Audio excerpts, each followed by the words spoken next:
எப்போதும் ஒரு சிறிய கூட்டம் யாரையும் ஏற்றுக்கொள்ளாமல் அவர்களைப் பற்றி அவதூறுகளை பரப்புவதிலேயே குறியாக இருக்கும். பொறாமையும் அதற்கு ஒரு காரணம். ஒருவர் அப்பழுக்கற்று இருக்கிறார் என்றால் அதை பலரால் எளிதில் ஏற்றுக்கொள்ள முடியாது. ஏதேனும் ஒரு குறை சொல்லி மட்டம் தட்ட நினைப்பார்கள். திறமையாளர்களை கண்டு பொசுங்கி அவர்கள் அன்றாட பணிகளை செய்வதில்லை என்று பரப்புரை செய்வார்கள். இவையெல்லாம் ஈசல் இறகுகளைப் போல உதிர்ந்து விடக்கூடியவை. உண்மையான பங்களிப்பே நிலைத்து நிற்கும்.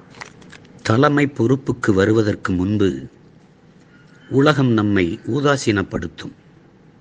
தகுதியற்றவன் என்று விமர்சனங்கள் எழும். நம் சிந்தனைகளை வெற்று கனவு என்று கேலி பேசும். உடல் ரீதியாகவும் மன ரீதியாகவும் துன்பங்கள் நிகழும். இவற்றையெல்லாம் ஏற்றுக்கொள்கிற போதுதான் நம்மால் அழுத்தமாக அடியெடுத்து வைக்க முடியும். விமர்சனங்களுக்கு தொடர்ந்து பதில் சொல்லிக்கொண்டே இருப்பவர்கள் ஆக்கப்பூர்வமான பணியை மேற்கொள்ள முடியாது. நம் எல்லா பகைவர்களுமே ஒரு காலத்தில் நண்பர்களாக இருந்தவர்களே.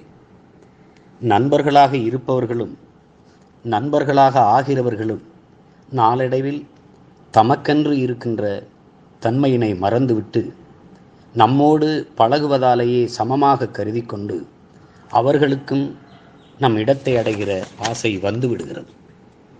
அப்போது அவர்கள் பொறாமை கொள்ளவோ போட்டியிட்டு தோற்கவோ நேரிடும்போது பகைவர்களாக மாறிவிடுகிறார்கள்.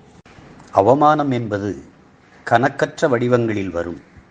சொற்களால் ஏற்படுத்தும் அவமானம், செயல்களால் ஏற்படுத்தும் அவமானம், அங்கீகாரங்களால் ஏற்படுத்தும் அவமானம், புறக்கணிப்பால் ஏற்படுத்தும் அவமானம் என்று எண்ணற்ற முறைகளில் நாம் அதை சந்திக்க நேரிடும்.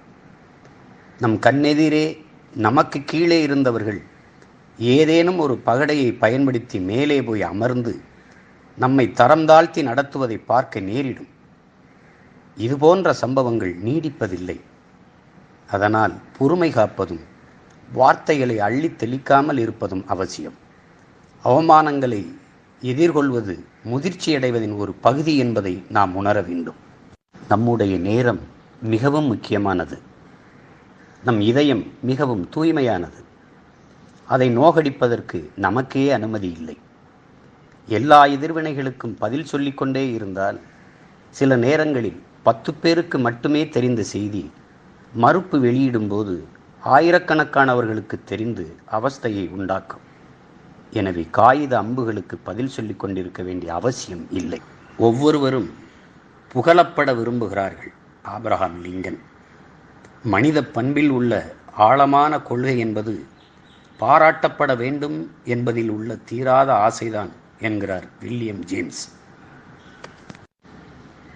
உங்கள் வீட்டு வாசல் படியே அழுக்காக இருக்கும்போது உங்கள் பக்கத்து வீட்டு கூரையின் மேல் இருக்கும் பனிப்படலத்தை பற்றி குறை கூறாதீர்கள். கன்ஃபூசியஸ். ஆரம்ப கட்டத்தில் சாதாரண நிலையில் இருப்பவர்கள் அவமானங்களை சுமந்துதான் தீர வேண்டும்.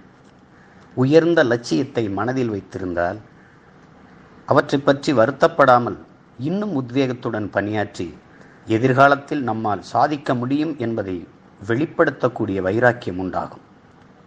சில நேரங்களில் அவமானங்களைப் போன்று ஊக்கம் தரக்கூடிய ஒன்று வேறெதுவும் இல்லை.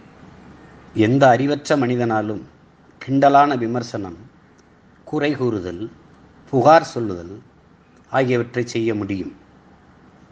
பெரும்பாலான அறிவற்ற மனிதர்கள் இதைத்தான் செய்து கொண்டிருக்கிறார்கள்.